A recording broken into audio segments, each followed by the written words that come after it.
How to restrict non-logged-in visitors from accessing BuddyPress profile. Hello everyone. In this video, we are sharing with you how to restrict non-logged-in visitors from accessing BuddyPress profile. By default, BuddyPress does not offer this feature. But you can redirect non-logged ID visitors to login page if they try to access profile pages. First, you need to install the Youzify plugin Lite version and activate it.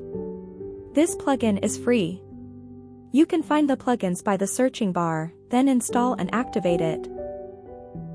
Second, you need to install and activate BuddyPress Who Viewed My Profile. You can purchase this plugin on Youzify.com. We put the URL on this video description below.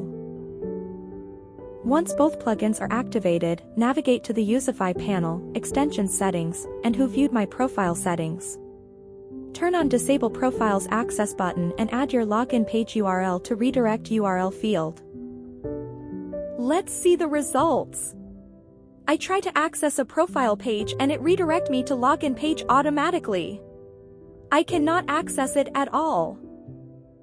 Thank you for watching. And see you in the next video.